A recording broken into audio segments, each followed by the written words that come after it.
All right, so I got a brand new 2.5-inch core bit. You do get a few bits and jigs when you buy the core drill.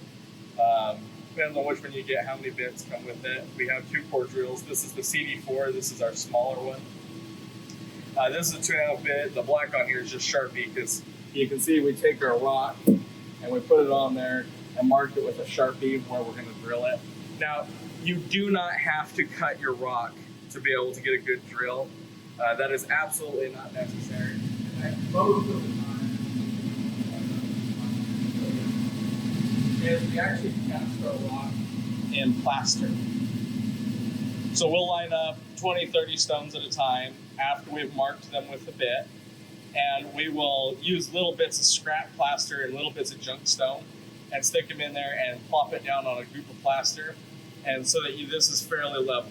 If your rock is sitting at an angle and your bit comes in like this, there's a high likelihood of breaking a tooth. So by casting in the plaster, we can line up exactly where we want to get, and we don't have to cut the rock to be able to line up and get a decently flat surface. Now, that's not a perfect flat surface, but it's pretty good for just a piece of rough rock. So highly recommend doing this. This is just #1 casting plaster. Really easy to do it this way. This is the way John taught me how to do it.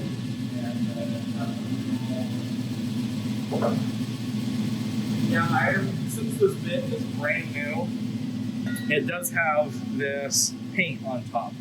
So I'm going to take a knife, and the first thing I'm going to do is scrape the paint. I'm going to be very careful not to gouge the metal, but I'm just going to take and scrape the paint off the top. Now, the reason I do this is because this is going to sit on the top of the drill when we thread this on, and if there's even just a little bit more paint on one side, it'll cause the bit to turn like this instead of running straight down. So really easy to do. Just take a clean razor. You can see I'm just scraping the paint off the top. You only have to do this once just when you get a new bit, just to make sure it runs true. And it's not absolutely necessary. It's just one of those little tricks that helps you get a cleaner cut. When I first got my core drill, I actually didn't end up doing this, and it ran just fine. I didn't have any problems, but John showed me this trick, and it has definitely improved how clean the cuts are. So you can see I got just that layer that's going to be touching the core drill cleaned up. Now we're ready to put our bit on.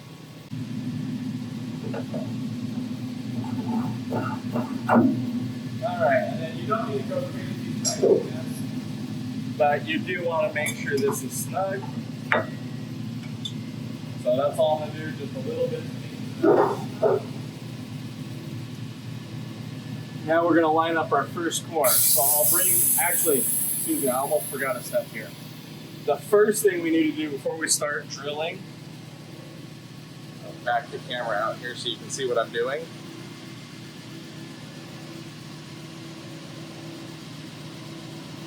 Is we're going to bring the bit down and we're going to zero it out.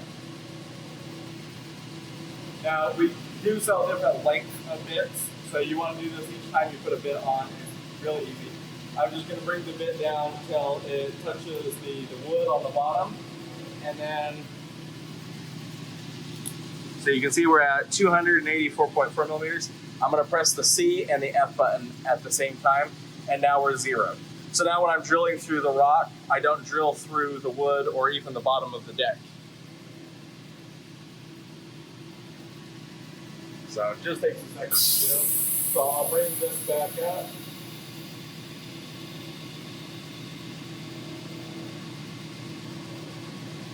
And I'm just going to bring it up enough that I can slide this rock under so we can do our first drill.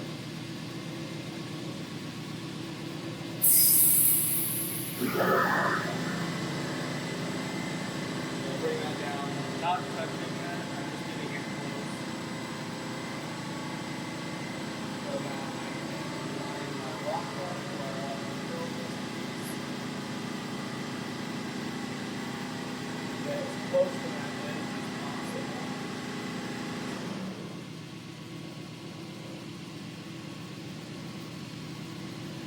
Now, the other thing I did not do, but is good recommendation. In fact, before we go any further, let's just do it now because I know people are going to want to see this.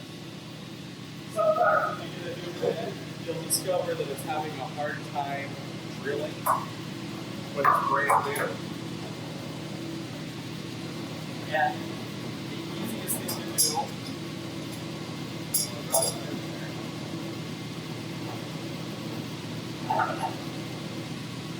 you can see these are brand new segments on here.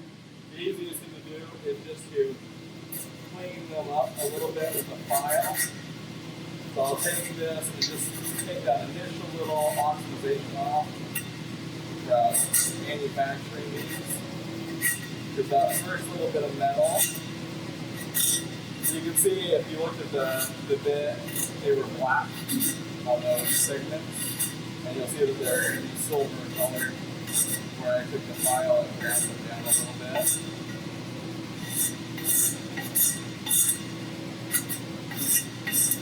Very easy to just do this. Sometimes we use an angle grinder or a bench grinder. And then, so you can see I took the little bit of metal off the top there to expose some of that diamond. And then what I'm going to do is keen the thing. So the diamond crystals, if they're rounded, won't cut as well to nice sharp points. So how we sharpen the bit is we hit it with the file. So I'm just going to take, and before we start using this, I'll sharpen the bit.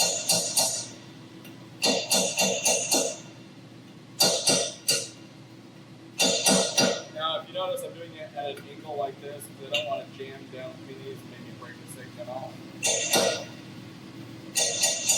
One of the things that you do have to plan for when you get a core drill, you will break segments off these bits periodically. It's just the nature of drilling rock. You know, you catch a little bit, you drill too fast, you smash your bit, you're going to break these segments off. They're very easy to solder back on, so save those segments. And you want to learn how to solder because it's very easy to retip these. And you can use this bit for a very long time because you'll learn how to retip them. So it's very easy to do. It takes a little bit of practice, but very easy for a long time.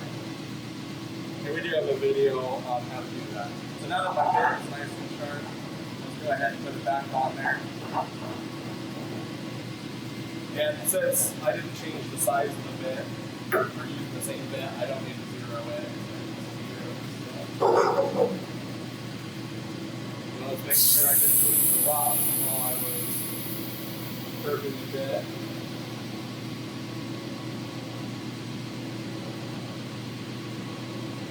Yeah, I did lose a little bit.